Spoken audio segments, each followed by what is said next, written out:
Hello sa inyo guys, so happy Friday morning sa inyo.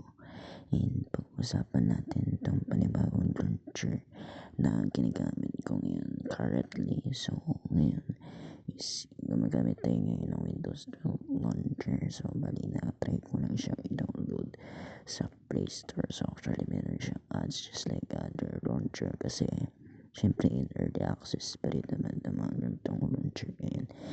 Naghanap pa siya ng mga feedback kung maganda ba siyang gamitin, kung maganda ba siyang i-patch sa yung mga Android, lalo na kung gusto yung ma-feel yung Windows 12 kasi ngayon is nasa developing process pa lang si Windows 12 na don't think so is ito ay official release na siya ng Microsoft. Pero sa ngayon is nasa Windows 11 pa rin naman tayo. Kung gusto nyo ma-feel yung look ng Windows 11, so pwede nyo siyang gamitin. Kaya lang marami pa siyang mga bug, lalo na sa mga pro version. Ngayon sa mga mataas na volume ng Windows 11 sa ating computer. So yun, ito Windows 12. So yun, ito yung kanyang features, and ito yung kanyang UI. So ito yung kanyang start menu. Ayan, pag-click nyo yan. And then isa pang maganda dito is pag merong kayong apps or directly apps na nilagay nyo, or once nag-install kayo ng apps directly dito sa launcher na ito, is diretso siya dito sa desktop. And isa pa maganda dito guys is pwede nyo siyang i-pin to taskbar. So you hold nyo lang tong app, click and hold it, then click to pin to taskbar. Pwede din siya i-change sa icon, or pwede siya yan pin sa taskbar and unpin up lang. Tapos isa pa maganda dito guys is meron din siyang special dito yan sa launcher menu. Pwede kayo mag-add ng colors, wallpaper, system widget at page. Pwede kayo mag-add ng panibagong desktop window. So ito yung desktop window. Pag nag-tap kayo, tapos desktop icons, refresh desktop, wallpaper from camera or gallery, and then launcher widget.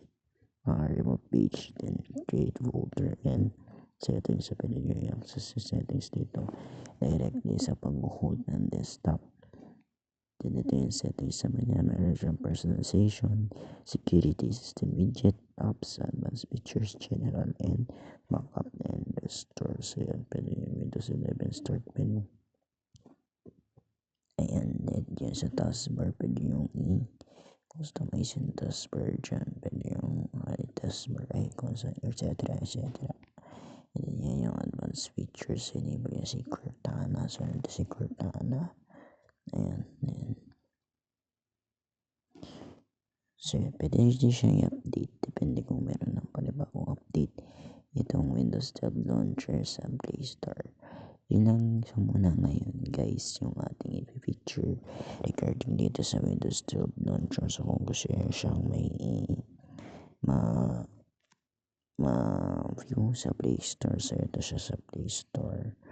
Ayan, pakita ko lang sa inyo.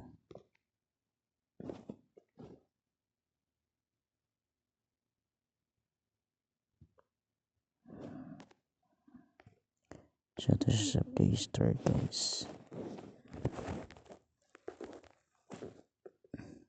Huwag siya siyang download, and maganda naman siya sa